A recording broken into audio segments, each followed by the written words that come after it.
Okay, here we go. So, back to Phoenix and Tiny's conversation piece through LA. So now we're talking about Hustle. It's a movie called Hustle with Adam Sandler, Queen Latifah, Robert Duvall, by the way, which is a great actor. Like we said, Adam Sandler was a recruiter for the 76ers. And he's trying to find, top-notch players. Finds this guy, young kid, 22 years old, in Spain. Sick player.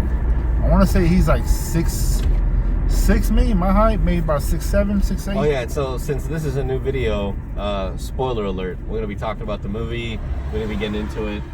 So if you haven't seen it, jump off, watch it, and then come back and check us out. Yeah, so, and let us know what your opinion is too as well. Because we definitely want to hear, what everybody else's opinion is, or if you have, a side note or something that you don't know that we didn't catch or something, because hey, everybody sees it different.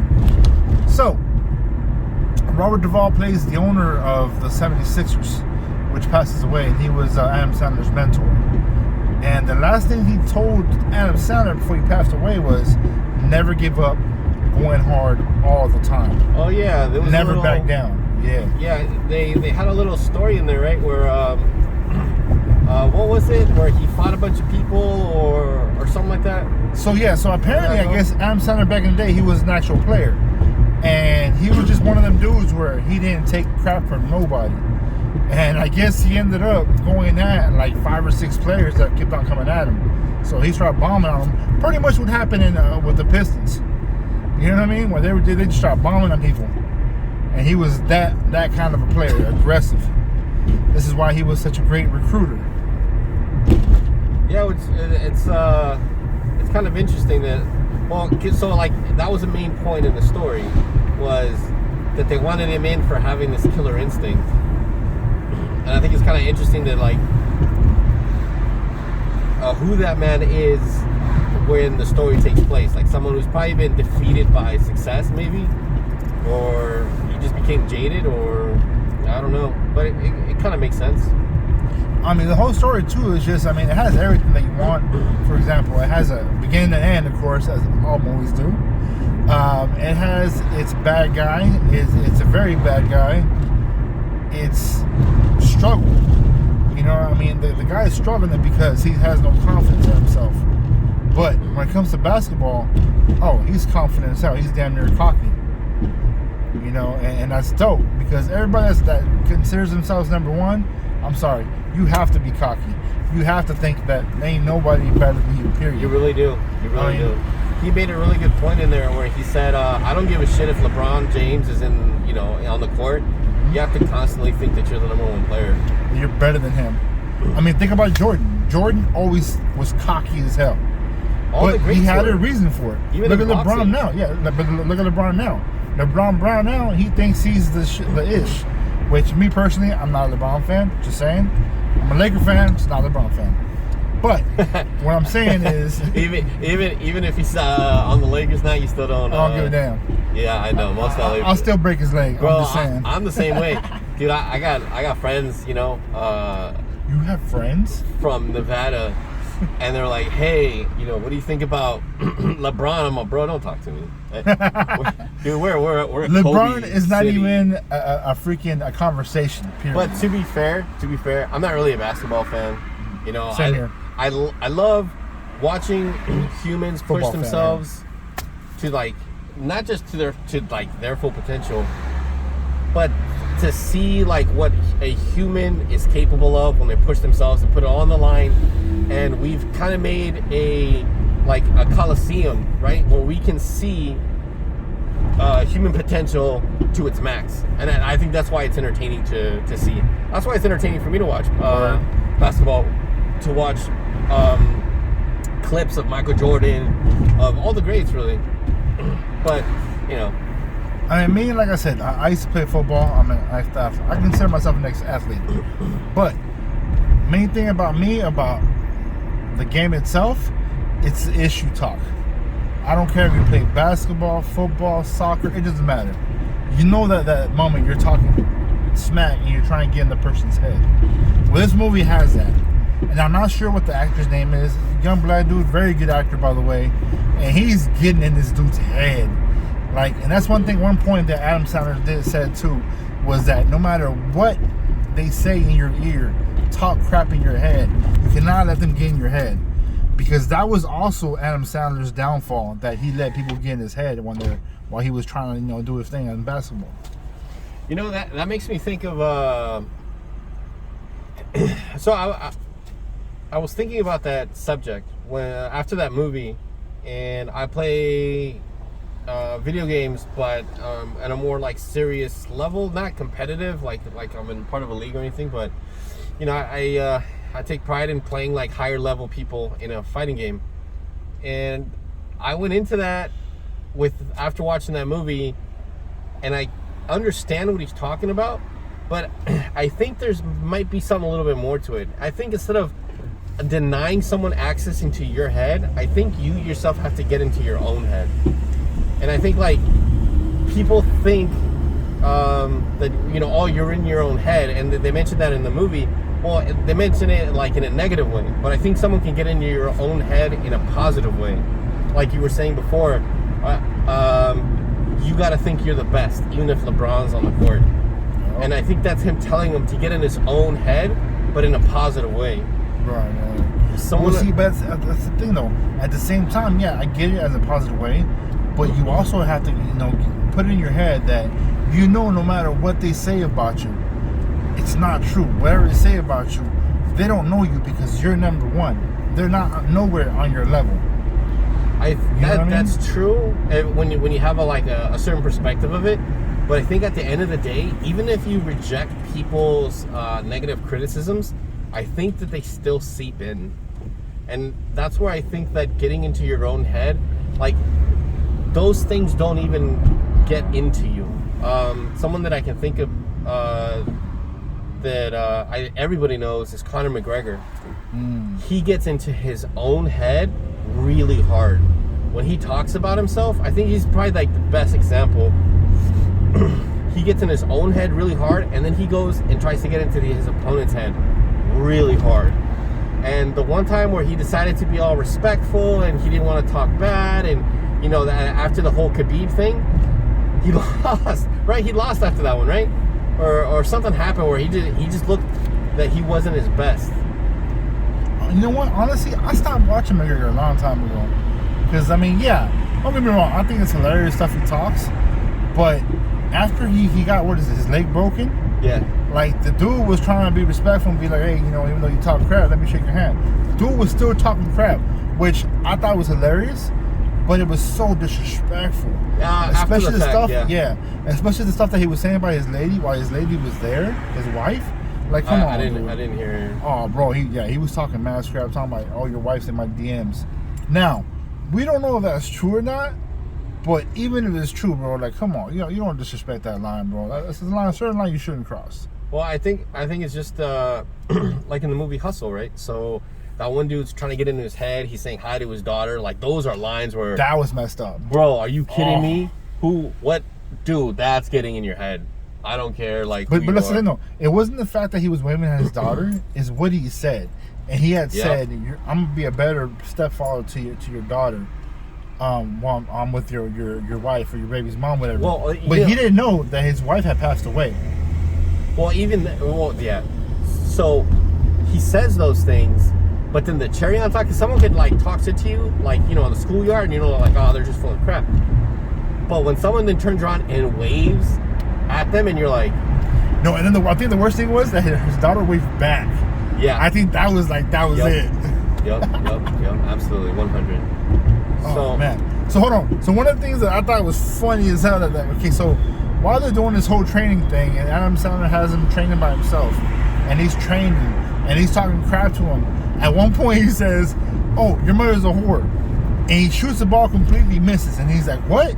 Because at first he was like, "What are you talking about? Why would you say that?" All mad. And he was like, "That's what I'm telling you. You cannot let people get in your head." Whatever, all right. He starts getting used to it, all right. He keeps saying certain things, all right. He's still tossing them. He's making them. He's doing his thing. All of a sudden, I thought he was going to be, real nice about it. He was like, hey, bro, what I said about your mom's not a whore.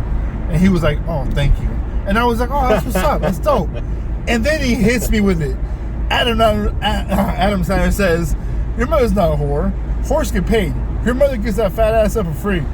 Oh my God. Yo, I was in tears. I almost spit my food out. I was watching that during lunch. That was hilarious. And the guy, he didn't get mad. He thought it was funny. He started chasing them, like, just playing around. But I thought that was a good one. Yeah, I think that's the difference between like talking smack to somebody, but it's funny. Like, you'll laugh at it too. You're like, ha ha ha. Okay, you got me. But like waving at the daughter, bro, that's. But you know what though? I'm surprised he didn't actually clock him, because he smacked the floor, and the guy had his eyes shut when the camera came to him. So I think in terms of writing, I think that one thing that they really wanted to do with this movie is go against all of the cliches. True. And I saw that. So that scene, they definitely made you think like, oh, he hit him, now his career's over. How's this character gonna come back from it? Yeah, because once you hit him, you actually make contact. There's no coming back from that. Oh yeah, absolutely. And I think it's meant to scare you. You're like, oh no, like that's it. And then, okay, all right. I mean, it was a little cheesy. I'm not gonna lie. Like for me, it was a little cheese how they went about it, but it's fine. I mean, yeah. The thing about the movies nowadays, though, it's either this is what it is and that's it. This actually made you think like, oh crap, did he really toss his whole career away for one little wave to your daughter? Like, yeah. But man, I thought that all the stuff that Adam Sandler was talking, I thought was hilarious. Yeah, that was He was pretty funny. And that's one thing I will say. I mean, I've seen videos of Adam Sandler just being himself with friends or whatever, and that's one thing he does. He does talk a lot of crap, which funny. I think is dope, because me personally, that's the kind of guy I am. I like talking crap. I mean, no disrespect, but I think it's fun to just poke around, talk smack. Yeah. Well, everyone's got a thing that makes them laugh, and it's different. Like, everyone has different a sense of humor. Absolutely. And that it wasn't so evident to me as for when I played Cards Against Humanity. Okay. When you play Cards Against Humanity, you got to make a joke with your cards based off what the other person has. But it's not good enough to just make a joke that you think is funny, because you need them to vote your joke in. You got to make a joke based off of what they think is funny. Word, and based off of whatever cards you have. Yes. So, we're assuming you have like the best card that you have, and also it deals with their sense of humor. You add that in, and yeah, when I played that game, every people find things, funny. They're like, the next person's gonna think, yeah, probably not for me. Right. I mean, but then again, there is sometimes where people can't take jokes. They literally take it personally. Yeah, I think sometimes a comedian makes a bad joke. Not like it's a joke that can kind of poke fun at something that's kind of like a scab or something that's kind of sensitive to someone. But I think it's a joke that just doesn't make anyone laugh. Even with people that have thick skin, if you can't make someone with thick skin have a laugh or even a chuckle at your joke that's directed to them, it's not really a funny joke. True. But you know what, though, too? Like we said, last time, we do really think that certain people take life a little bit too serious. I mean, especially when it comes to comedy. Listen, comedy is comedy. That's it. Comedy is to laugh. If you go to a comedy club and you don't find it funny, hey, just don't support it. Walk out. Not your thing. Got it. I think people can be so dense with bad and negative energy, and like they never get out of their head. It's funny that we're talking about getting in and out of your head. Right. Or they're in their own head, but with like too much negativity. Bro, you just can't enjoy. You know people like that. Right. Someone like that. Like, you hand them something positive or something good happens, and then they find a way to be upset or mad about it. Yeah. You know, I'm sure you work with someone like that or in the past or something. But anyways, and if you can't understand this, it's probably you. I really like sports movies. I didn't think this one was like a great sports movie, but I think this was a pretty good one. I don't know, maybe it's a guy thing, but I really enjoy watching a movie where you have to persevere, where you're told no more than once, where you mess up, or in the movie he's held back by his past actions, and now they're like, we're gonna give you a second chance, but you're on thin ice, and then you still go and mess something up. Now everyone's looking at you sideways. That is so relatable, and these stories and they never get old. They need to continue making new stories like this. Absolutely. For the next generation, and for the next generation that we can all vibe with. And I will say this movie to me is one of those movies that I enjoy watching it. Maybe I might watch it maybe one more time, but to say that I'm going to watch it 3-4 times, I don't think so. But like I said, it was a good movie. Yeah, it was a good movie. I liked it. Yeah, I mean, shoot. 1 out of 5, I'd give it a 3.5. I usually text and get on social media with all movies, and so maybe if it gets me off of my social media more than other movies, that's doing pretty well. It got me. There were certain parts of the movie where I'm like, I can't even look at my phone. It's a bad habit, but still. Hey, not only that, the workouts that he had the guy doing. That was cool. God. I'll tell you what, if my big old behind could do workouts like that, I would not be this big. Just saying. Some good workouts. Yeah, they were amazing. And he had to go to it too. That he had to get up to that place under 2 minutes. Yeah. And he finally did it. I think was it 2 minutes or 19 minutes, something like that. Because I know at one point it was 1 point 144 or something like that. Yeah, something like that. Yeah. But hey, man, he put him through hell, and that guy, he earned his position. And you know what? I'm pretty sure that they made a point of doing that. Most movies will be like, he's good, or 2 days of training, or they do an 80s workout montage, and then he's in it and he's just moving on. I'm really glad that they really showed the workouts, showed the work, and really, dug in there to show, hey, this guy didn't just get it. And even though he had all this talent, didn't mean he was just ready for it. It's not this miracle child that they just found on the streets and then they put him up and he's just the golden boy. Then all of a sudden he's the shit. And he's got nothing wrong with him. And not only that, if you've ever done sports, suicides, I hate suicides. I don't care if it's 5 yards, if it's up to the line back. No, I hate suicides, but they are a good workout. Yeah, I only did freshman football, and I didn't even finish it too. It took too much out of me, and my grades were dropping, so I had to stop it. But I did Hell Week, and I did all the workouts, and it was definitely worth all the pain and everything you put yourself through, and you get to see your body transform, and you get to see yourself become something else. I think everybody needs to go through something like that. True that. One thing, if you guys are trying to work out, I'll tell you what, and it kills you every time, lunges. Lunges are a business, but they were great. But I'll tell you what, excluding all that, burpees, might think it's funny and all that, but burpees are a great workout. They really are. Triple pump, hey, all day. Just saying. To feel that struggle in a TV show or in a movie rather, and to see them really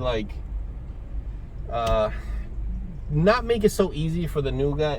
For this golden boy, that was really good for me in terms of writing a story.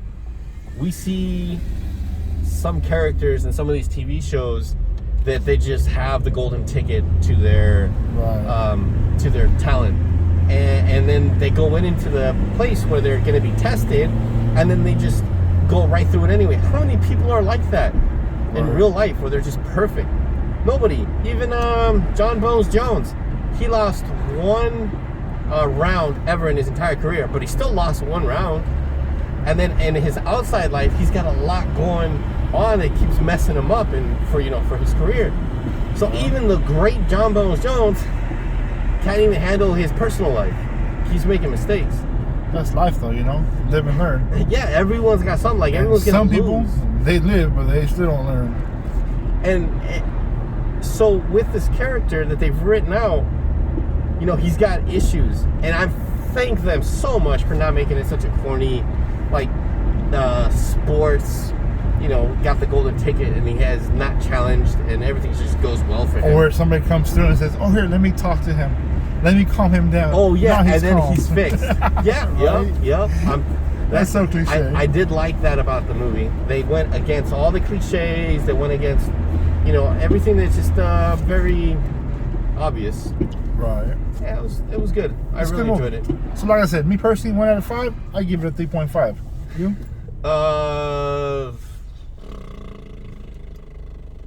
Yeah. 3.5 sounds good. All right, guys. Well, it's gonna be the end for this conversation. If you guys have any comments, please hit that like button if you liked it. Let us know what you thought. Liked it? Didn't like it? Let me know. Yeah, hit us up. Let us know. Peace out. Later.